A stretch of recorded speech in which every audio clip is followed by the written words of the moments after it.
అన్నం పెట్టేవారికి మనం వయసులో బాగున్నప్పుడు ఎవరికైనా సాయం చేసి, ఎవరికైనా అన్నం పెట్టి, ఎవరికైనా నీళ్ళు ఇచ్చి, ఎవరికైనా ఆతిథ్యం ఇచ్చి, ఎవరికైనా ఏమన్నా చేసింటే నీకు ముసలితనం వచ్చినప్పుడు, నువ్వు విధవరాండ్రు అయినప్పుడు నీకేమొస్తాయి?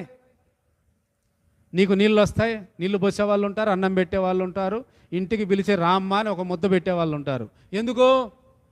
నువ్వు వయసులో ఉన్నప్పుడు చేశావు, అతిథి మర్యాద చేశావు, సత్కారం చేశావు, పేదలను ఆదరించావు, అనాథలను ఆదరించావు. కాబట్టి ఇప్పుడు నువ్వు ఒంటరిదాని అయిపోయి ఎవరూ లేని ఒక విధవరాల స్థానంలోకి వచ్చినప్పుడు, వృద్ధాపం వచ్చినప్పుడు నీకు నీళ్లు తక్కువ కావు, అన్నము తక్కువ కాదు, వస్త్రము తక్కువ కాదు. అందుకే వయసులో బతికే వాళ్ళు జాగ్రత్తగా బతకండి. దయాదాక్షిణ్యములు ప్రేమ కలిగి బ్రతకండి. ఇప్పుడు చేసేది నీకు ఇప్పుడు రాకపోవచ్చు. నేను ఇప్పుడు ఒకరికి అన్నం పెడితే, ఒకరికి నేను ఏమైనా సాయం చేయాలి, నాకేమొస్తుందని ఇప్పుడు కాదు నువ్వు అనుకోవాల్సి.